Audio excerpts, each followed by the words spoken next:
Electrostatics part third. इसमें जो मैं डिस्कस करने जा रहा हूँ वो है Coulomb's law in vector form. हालांकि कूलम्ब्स लॉ मैंने डिटेल में इसके सेकेंड पार्ट में मैंने डिस्कस किया था, उसमें न्यूमेरिकल्स में मैंने काफ़ी डिस्कस किए थे। यहाँ पे वेक्टर फॉर्म, केवल इसको वेक्टर फॉर्म में लिखने के लिए पूछा जाता है, इसमें न्यूमेरिकल CBSE में नहीं पूछे जाते हैं। उसके बाद मैं डिस्कस करूँगा लिमिटेशंस ऑफ कूलम्ब्स लॉ, मतलब कूलम्ब्स लॉ क्या हमेशा वैलिड होता है, अगर नहीं होता है तो किन केसेस में वैलिड नहीं होता है। उसके बाद लास्ट में मैं डिस्कस करूंगा force on the charge in multiple charge system, मतलब अगर आपके पास 3 या 4 चार्जेज आपस में रखे हों तो किसी एक चार्ज पे कैसे फोर्स निकाला जाता है, क्योंकि यहाँ पे बहुत सारे फोर्सेज आ जाते हैं, एक ही चार्ज पे बहुत सारे फोर्सेज आते हैं। कब फोर्सेज को ऐड किया जाता है, कब फोर्सेज को माइनस किया जाता है, कब फोर्सेज को फॉर्मूले मेथड से निकाला जाता है, डिटेल में मैं डिस्कस करने जा रहा हूँ। आज जो मेरा टॉपिक होगा वो मोस्ट इंपॉर्टेंट टॉपिक है, इसलिए आप पूरे वीडियो को आप देखिए। तो सबसे पहले मैं डिस्कस करूंगा Coulomb's law in vector form. जैसे मैंने बताया था कि इसका केवल एक स्टेटमेंट पूछा जाता है या कैसे लिखा जाता है, कूलम्ब्स लॉ को वेक्टर फॉर्म में कैसे लिखा जाता है। क्योंकि वेक्टर फॉर्म है तो इसके लिए हमें डायरेक्शन की ज़रूरत पड़ेगी, और डायरेक्शन तब तक पॉसिबल नहीं है जब तक आप इसको कोऑर्डिनेट सिस्टम ना मान लो। तो आपने क्या करना पड़ेगा, अगर आपने वेक्टर्स फॉर्म में लिखना है तो सबसे पहला काम है कि आपने कोऑर्डिनेट सिस्टम देना पड़ेगा, एक्स एक्सिस देना पड़ेगा, वाई एक्सिस देना पड़ेगा। आपके बुक्स में थोड़ा सा इसको कॉम्प्लिकेटेड तरीके से लिखा है, मैं यहाँ पे कोशिश कर रहा हूँ कि इसको सिंप्लीफाइड तरीके से, क्योंकि वेक्टर फॉर्म को आप कई तरीके से लिख सकते हैं। तो आपको, मुझे लगता है हो सकता है कि आपके जो बुक्स में मेंशन किया गया है उसका थोड़ा तरीका डिफ़िकल्ट लगा, मैंने उसको आसान तरीके में लिखने की कोशिश कर रखी। तो सबसे पहले क्या करेंगे, 2 चार्ज सिस्टम दिखाएंगे, यहाँ पे 2 चार्जेस दिखाएंगे, Q1 और Q2, कहीं पर भी दिखा दीजिए। इसकी डिस्टेंस सेंटर से जो कहते हैं हम डायरेक्शन के साथ, उसको कहते हैं position vector, position vector of the first charge. मतलब पोजीशन वेक्टर में क्या होता है, ओरिजिन से डिस्टेंस प्लस उसकी डायरेक्शन, मतलब वेक्टर फॉर्म में उसके डिस्टेंस।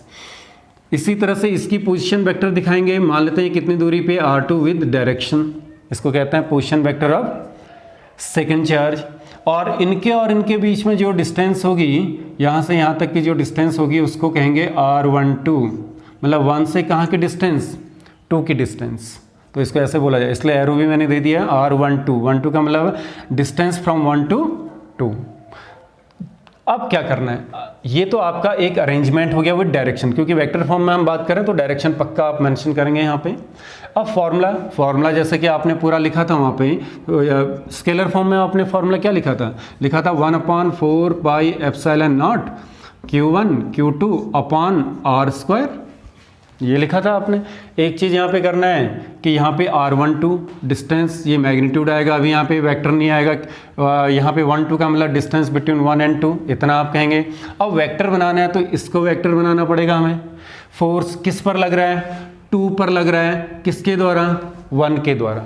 तो इस बात का ध्यान देना, ये जो 2 1 लिखा है इसका मतलब है फोर्स ऑन 2 ड्यू टू 1। अब कहाँ से कहाँ की ओर लग रहा है, 1 से 2 की ओर लग रहा है, तो यहाँ पे क्या लिखेंगे R, क्योंकि इसको वेक्टर बना दिया तो इसको भी आपने डायरेक्शन देनी पड़ेगी।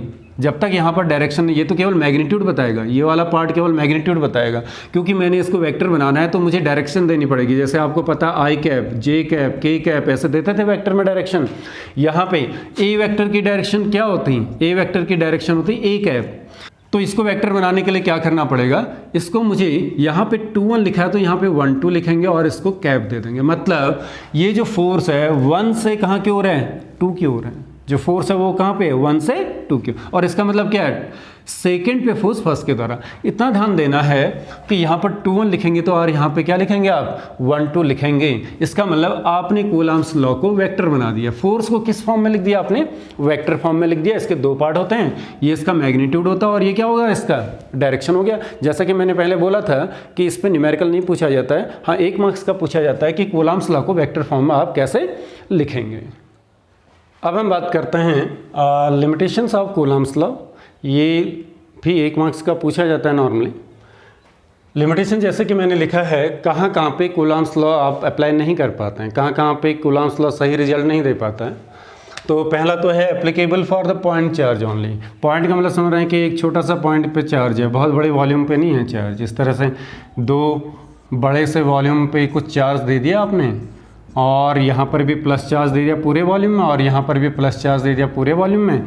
तो यहाँ आप डिस्टेंस कहाँ से मेजर करोगे, सरफेस से सरफेस को या सेंटर से सेंटर भी मेजर करोगे, तो चार्ज तो पूरे में डिस्ट्रीब्यूट है।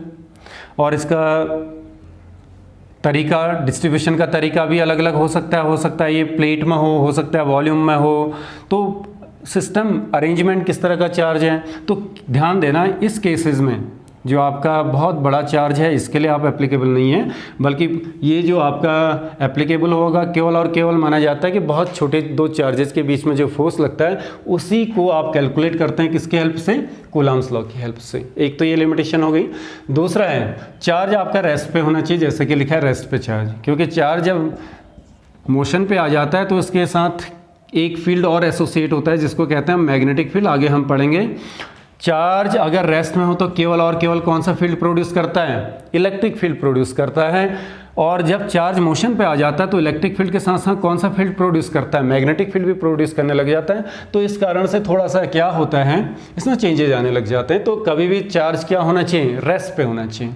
और दूसरा क्या है, not applicable for very long distance, मतलब समझ लीजिए कि चार्जेस बहुत ज़्यादा दूरी पे हैं, क्योंकि इलेक्ट्रिक फील्ड की भी एक स्पीड होती है, उस इलेक्ट्रिक फील्ड को वहाँ पहुँचने में टाइम लग सकता है। मतलब आपकी जो डिस्टेंसेज होनी चाहिए बहुत ज़्यादा डिस्टेंस नहीं होना चाहिए, और ना ही बहुत कम, क्योंकि आपने देखा होगा एटॉमिक लेवल पे अगर न्यूक्लियस के अंदर जाओगे तो इसकी जो डिस्टेंस हो जाती है 10⁻⁻15 और 10⁻10 के रेंज के होते हैं। तो इससे कम डिस्टेंस पे नहीं होनी चाहिए। एटॉमिक डिस्टेंसेस के आधार पे भी आप कह सकते हो कि बहुत कम डिस्टेंस पे भी ये एप्लीकेबल नहीं होता है, और बहुत ज़्यादा डिस्टेंस तक भी एप्लीकेबल नहीं हो पाता है।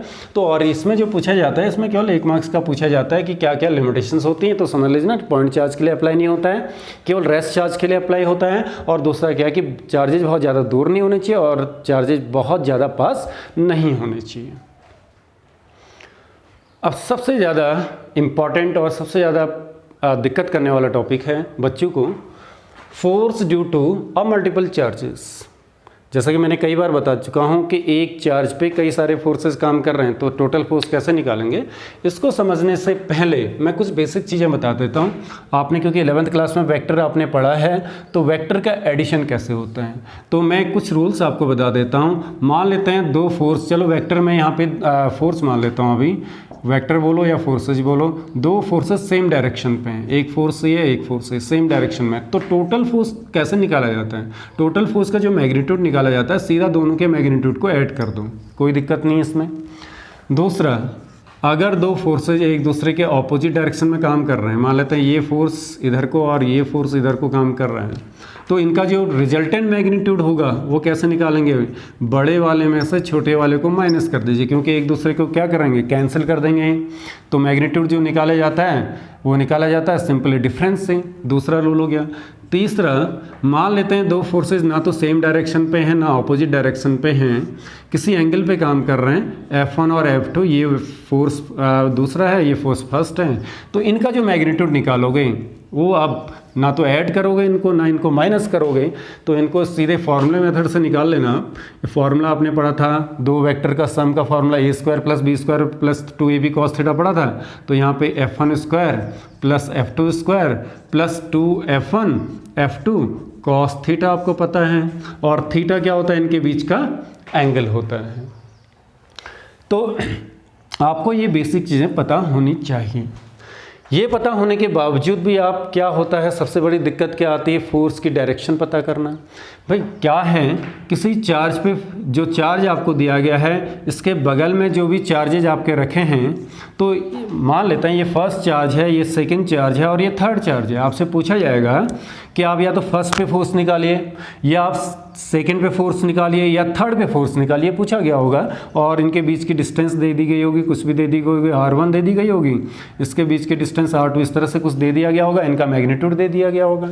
तो अब आपसे आप मान लेते हैं, मैं थोड़ी देर के लिए पूछ लेता हूँ, थर्ड पे चार्ज निकालिए, सॉरी थर्ड पे फोर्स निकालिए। तो इस पर फोर्स निकालना है तो सबसे पहला ये पता करिए कि इस पर कितने फोर्सेस काम कर रहे हैं। एक इसके द्वारा इस पर फोर्स लगेगा, उसको F1 मान लेना, एक इसके द्वारा इस पर फोर्स लगेगा उसको F2 मान लेना।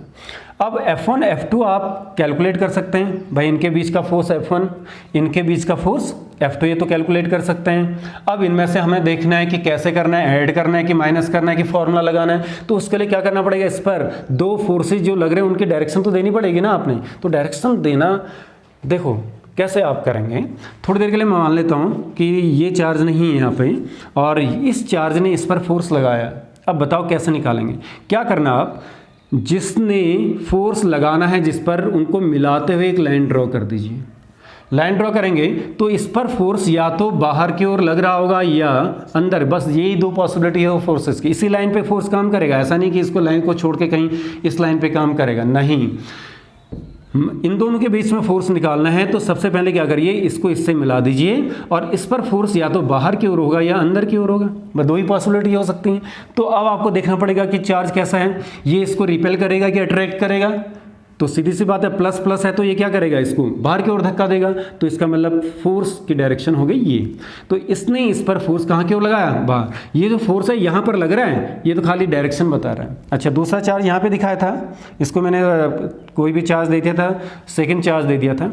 अब ये इस पर कहाँ की ओर फोर्स लगाएगा, फिर से वही काम करोगे, क्या करोगे, इसको और इसको मिला दीजिए आप, या तो और जो फोर्स लगेगा इसी लाइन पर लगेगा, या तो ये फोर्स लगेगा बाहर की ओर या अंदर की ओर। फिर से नेचर देख लीजिए, नेचर क्या होगा जी, यहाँ पे प्लस है, ये भी प्लस है, तो प्लस वाले को बाहर की ओर धक्का देगा कि अपनी ओर खींचेगा, ऑफकोर्स कहाँ की ओर, बाहर की ओर धक्का देगा। तो इसको मतलब ये पॉसिबिलिटी तो नहीं है, ये क्या होगा आपका F2।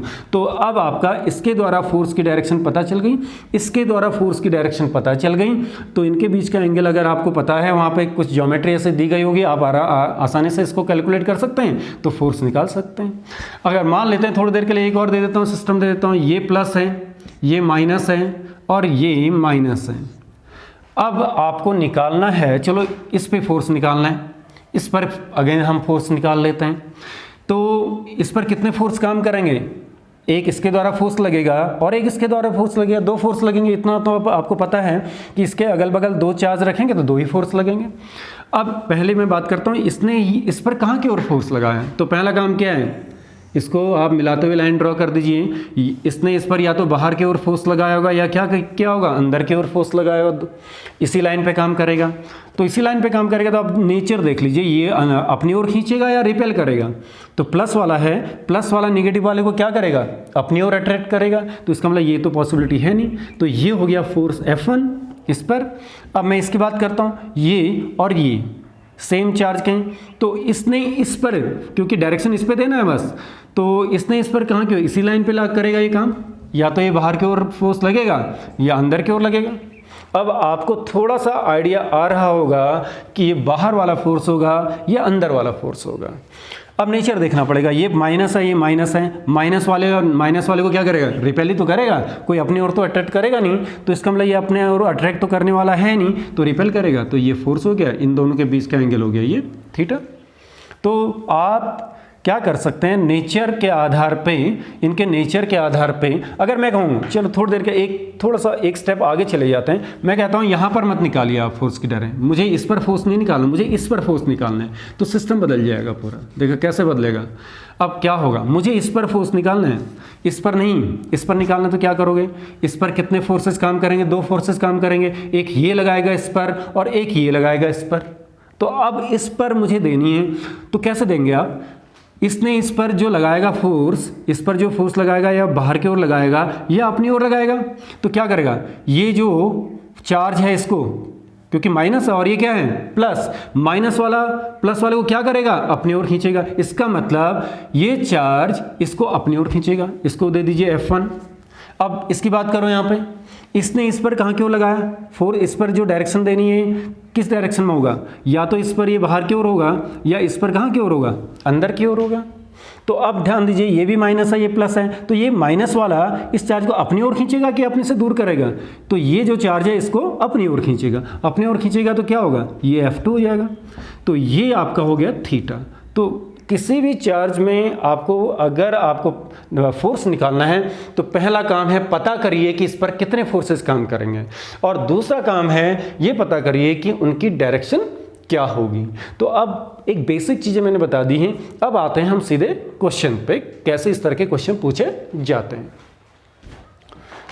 पहला एक आसान सा न्यूमेरिकल आप कह सकते हैं इसको।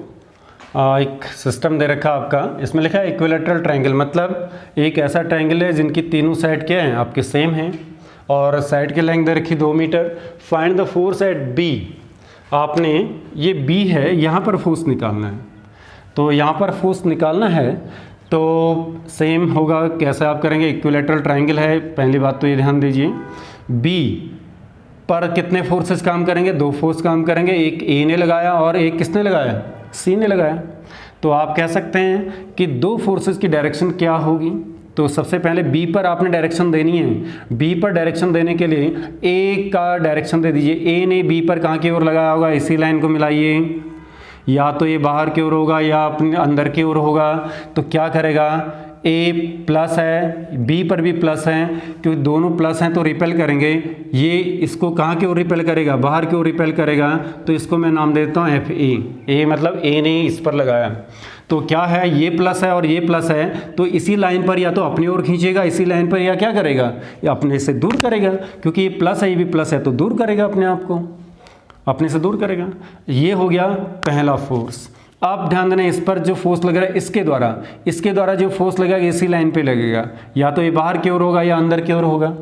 तो अब क्या करेंगे आप, ये प्लस है ये प्लस है, क्योंकि प्लस प्लस रिपेल करेंगे तो इसका मतलब ये वाला चार्ज इसको बाहर की ओर, अपनी ओर तो खींचेगा नहीं, तो इस अपने से दूर करेगा। तो ये हो गया दूसरा फोर्स। तो ये हो गया एफ सी, मतलब ए इसी लाइन पर धक्का देगा बाहर की ओर और सी इसी लाइन पर इसको धक्का देगा बाहर की ओर। तो अब ये ए निकालना, मतलब ए ने बी पर कितना फोर्स लगाया। फॉर्मूला क्या है, आपको कूलम्स लॉ वाले फॉर्मूले की हेल्प लेनी पड़ेगी। क्या है, 1/4 pi epsilon naught Q1 Q2 upon R square. तो ए ने कितना लगाया बी पर, 9 × 10⁹, ठीक है ना। और एक को Q1 मान लो, एक को Q2 मान लो, कोई फर्क नहीं पड़ता है किसको Q1 Q2 किसको Q2 मान लो। तो ये 2 माइक्रो कूलम, माइक्रो जानते हैं आप, 2 माइक्रो का मतलब होता है 10⁻⁻6 कूलम में कन्वर्ट करने के लिए -6 आ जाएगा। Q1 Q2 कितना है, किस पर फोर्स लग रहा है, किसने फोर्स लगाया, 2 माइक्रो कूलम, किस पर फोर्स लगाया, ये Q2 मान लो इसको, 3 × 10⁻⁻6 अपॉन आर स्क्वायर, इनके बीच की जो डिस्टेंस दे रखी कितने दे रखी, 2 का स्क्वायर हो जाएगा 4। तो यहाँ पे जितना कैंसिल हो सकता है कर लेना इसको। एफ ए ने लगाया आपका, तो जो आपका बचता है 27/2 × 10⁻, क्या हो गया 9 में से आप ये माइनस करेंगे, -12 माइनस करेंगे तो -3 न्यूटन आ जाएगा। ये तो आ गया ए ने बी पर कितना लगाया। ऐसे सी ने बी पर कितना लगाया, एफ सी बोला था 9 × 10⁻9 इंटू क्या होगा, Q1 मान लीजिए 4 × 10⁻6 इंटू Q2 मान लीजिए, इसने लगाया, इसको Q1 मान लीजिए, इस पर लगाया, इसको Q2 मान लीजिए, 3 × 10⁻6 अपॉन आर स्क्वायर, 2 का स्क्वायर 4, कैंसिल हो जाएगा। तो ये हो जाएगा आपका एफ सी। सी ने कितना लगाया, सी ने लगाया आपका 27 × 10⁻³ न्यूटन। अब क्या काम है, आपको 2 फोर्सेज पता चल गए, इस पे 2 फोर्सेज का मैग्नीट्यूड पता चल गया कि ए ने इस पर लगाया इतना और सी ने इस पर लगाया इतना फोर्स लगाया। तो क्या करें आप, टोटल फोर्स कैसे निकालेंगे, क्या दोनों को ऐड कर दें, नहीं, क्योंकि दोनों सेम डायरेक्शन पे नहीं है। क्या दोनों को माइनस कर दें, नहीं, क्योंकि दोनों अपोजिट डायरेक्शन में नहीं है। तो तीसरा तरीका क्या बताया था मैंने, तीसरा तरीका बताया था टोटल फोर्स निकालने का।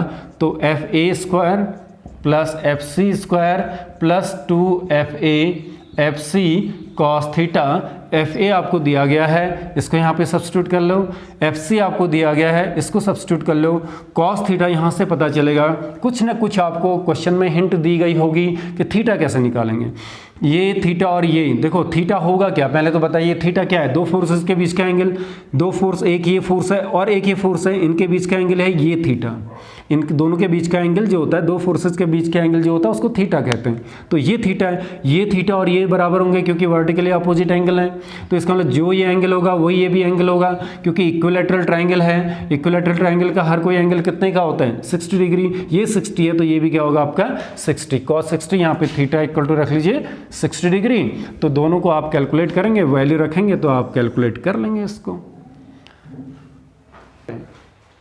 दूसरा, आपके सामने एक अरेंजमेंट दे रखा है कि यहाँ पे कितने चार्जेज हैं, 1 2 3 यहाँ पे आपको दिए गए हैं और आपसे कहा गया है कैलकुलेट द फोर्स ऑन सी। सी पर आपने टोटल फोर्स कैलकुलेट करना है। और ये आपका दिखने से पता चला कि रेक्टेंगल है, 3 सेंटीमीटर और 4 सेंटीमीटर यहाँ पे साइड दे रखी और आपने यहाँ पर फोर्स निकालना है, इस पर फोर्स निकालना है। ये 3 चार्जेज हैं यहाँ पे। अब ये बताइए इस पर कितने फोर्सेस काम करेंगे। इस पर भी यहाँ पे एक बी इस पर लगाएगा और एक ए पर, जो आपका यहाँ पे ए है, ए भी तो सी पर फोर्स लगाएगा। तो इसका मतलब यहाँ पर 2 फोर्सेस काम करेंगे, बी ने लगाया एक तो, और एक किसने लगाया, ए ने लगाया। अब दूसरा काम ये है कि इस पर जो 2 फोर्सेस काम कर रहे हैं उसकी डायरेक्शन क्या होगी। सबसे पहले आते हैं बी ने सी पर कैसे लगाया, कहीं इसी लाइन पे लगाएगा। अब ये या तो धक्का देगा या अपनी ओर खींचेगा, क्योंकि ये प्लस है और ये माइनस है, तो प्लस वाला माइनस वाले को अपनी ओर खींचेगा, तो इस रिपेल तो करेगा नहीं। तो इसका मतलब ये जो प्लस वाला है माइनस वाले को क्या करेगा, अपनी ओर खींचेगा। इसको नाम दे देता हूँ एफ बी। इसको क्या नाम दे देते हैं, एफ बी, मतलब फोर्स ड्यू टू बी ने लगाया है इस पर। अब दूसरा, ये तो पहला फोर्स की डायरेक्शन पता चल गई। अब मुझे पता करना है ए ने सी पर कहाँ की ओर फोर्स लगाया।